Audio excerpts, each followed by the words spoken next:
নমস্কাৰ আপোনালোকক আকৌ এবাৰ শ্ৰৱণ হিয়াৰিং এণ্ড স্পীচ থেৰাপি ক্লিনিকৰ তৰফৰ পৰা স্বাগতম জনাইছোঁ। আগৰ ভিডিঅ'টো যিটো মই আপলোড কৰিছিলোঁ সেই ভিডিঅ'টোত আপোনালোকৰ পৰা যথেষ্টখিনি সঁহাৰি লাভ কৰিছোঁ।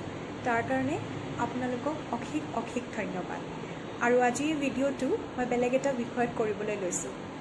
যিহেতু আগৰ ভিডিঅ'টোত মই আপোনালোকক কৈছিলোঁ যে কাণৰ মেচিনৰ এটা বেলেগ এটা ভিডিঅ' আপোনালোকৰ আগত লৈ আহিম মই, আৰু আজি এই ভিডিঅ'টো কাণৰ মেচিনৰ ওপৰতে কৰিবলৈ লৈছোঁ।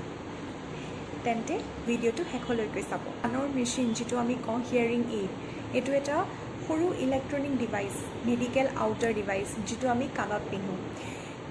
আপোনালোকে উদাহৰণস্বৰূপে ল'ব পাৰে যে চশমা যেনেকৈ আমি পিন্ধোঁ, ইয়াতে চকুত পিন্ধোঁ, একজেক্টলি তেনেকুৱা হিয়াৰিং এইডটো একদম আপোনাৰ কাণতে পিন্ধে। এইটো কোনো ভিতৰৰ আমাৰ অংগৰ লগত বা ভিতৰৰ কিবা অংগৰ প্ৰব্লেম থাকিলে, ইণ্টাৰনেল প্ৰব্লেম থাকিলে কাণৰ মেচিনে একো অসুবিধা নকৰে। চশমা যেনেকুৱা কাণৰ মেচিন তেনেকুৱা। কাণৰ মেচিন বেলেগ ধৰণৰ এভেইলেবল থাকে।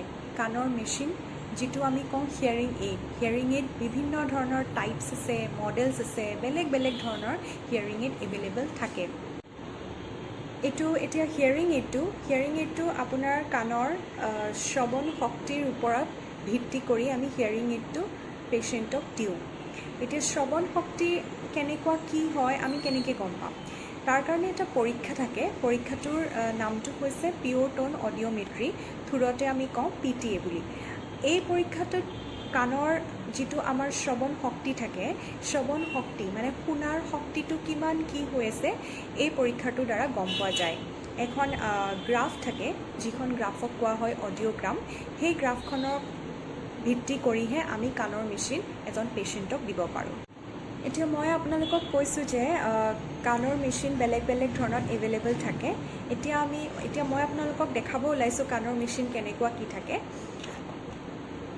এইটো এটা মডেল থাকে, এইটো আপোনাক কোৱা হয় behind the year model, BTE বুলি কোৱা হয়। এইটো BTE মডেল বুলি কোৱা হয়। আৰু এইটো কাণত আপোনাৰ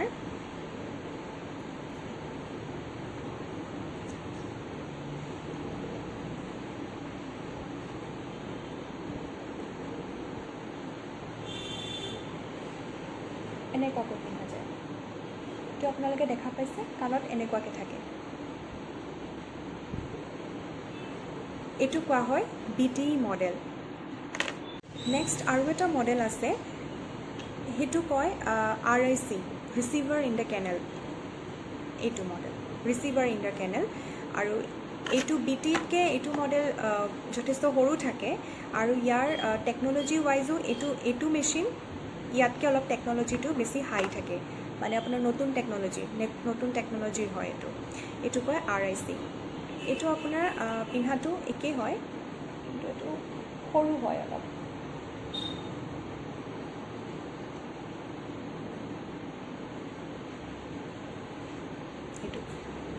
এইটো আপোনাৰ দেখিছে এডাল তাঁৰ গৈছে, আৰু পিছফালে প্ৰায় মানে এইটো ইমান দেখা নাপায়। এইটো এনেকুৱা হয়। বিশেষকৈ আমাৰ লেডিজৰ কাৰণে এইটো মডেল খুব ভাল, কাৰণ এই মডেলটো পিন্ধিলে আমাৰ এইফালে চুলি থাকে, তো চুলিৰে এই মেচিনটো ঢাক খাই যায়। এইটো কাৰণে স্পেচিয়েলি লেডিজৰ কাৰণে এই মডেলটো খুব ভাল হয়, আৰু ইয়াৰ টেকন'লজিটোও ভাল। আৰু ইয়াতে আপোনাৰ বেলেগ ধৰণৰ মডেল পোৱা যায়। আপোনাৰ চব বেটাৰী অপাৰেটেড হয়। এইটো বেটাৰীয়ে লাগে, ইয়াতো বেটাৰী লাগে, কিন্তু ইয়াতে আপোনাৰ অকণমান আপগ্ৰেডেড টেকন'লজিও আহিছে। এইটোতো আহিছে আজিকালি ৰিচাৰ্জেবল মডেলো পায়, ব্লুটুথ কানেক্টিভিটিৰ, তেনেকুৱা মডেলো আছে। আৰু এটা মডেল আছে যিটোক আমি কওঁ CIC, completely in the canal. এইটো একদম সৰু মডেল। আগৰ যিটো মডেল দেখাইছোঁ তাতকৈ যথেষ্ট সৰু, আৰু এইটো কাণৰ ভিতৰত থাকে। এইটো মেচিন, এইটো আপোনাৰ এইটো এনেকুৱাকৈ থাকে। এইটো কাণৰ ভিতৰত থাকে, দেখা পাইছে আপোনালোকে। এইটো মেচিন কয় CIC। ইয়াতকৈও সৰু মেচিন থাকে, সেইকেইটা IIC আৰু ITC দুটা মডেল থাকে। আৰু এইটো আপোনাৰ ৰেডি টু ফিট হয়, মই আপোনালোকক যিটো দেখাইছোঁ, কিন্তু ইয়াৰে কাষ্টম মেডো থাকে। মানে আপুনি কাণৰ জোখ দিব লাগিব, জোখটো দি পেলাই আপোনাৰ কাণৰ জোখত আমি এই মেচিনটো বনাই দিব পাৰোঁ। তো সেইটো কাষ্টম মেডো থাকে। দেন তেন্তে এই যিকেইটা মডেল দেখাইছোঁ এইকেইটা মডেলেই থাকে আপোনাৰ, মডেল নহয়, টাইপ, এইকেইটা টাইপেই থাকে আপোনাৰ হিয়াৰিং এইডৰ। তো আপোনাৰ কাণৰ যিটো ৰিপৰ্ট হ'ব, অডিঅ'মেট্ৰি মই যিটো ক'লোঁ আপোনালোকক, যিখন আপোনাৰ গ্ৰাফ হ'ব, অডিঅ'গ্ৰাম হ'ব, সেইটোৰ ওপৰত ভিত্তি কৰি আপোনাক আমি এইকেইটা মডেলৰ ভিতৰত, এইকেইটা টাইপৰ ভিতৰত আমি আপোনালোকক চিলেক্ট কৰি যিটো মডেল আপোনাৰ কাৰণে প্ৰিফাৰেবল আমি সেইটো কওঁ।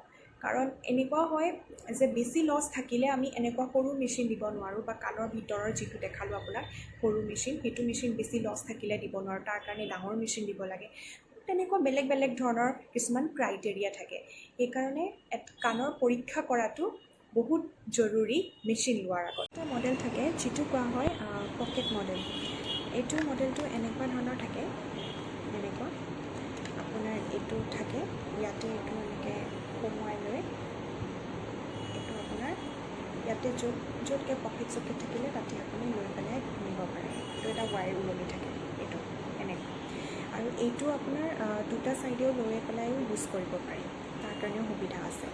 আৰু ইয়াতে আপোনাৰ যিটো পেঞ্চিল বেটাৰী কয়, পেঞ্চিল বেটাৰী ইউজ হয়, পেঞ্চিল বেটাৰী খায়। এইকেইটাই আছিল আপোনালোকৰ হিয়াৰিং এইডৰ টাইপছ।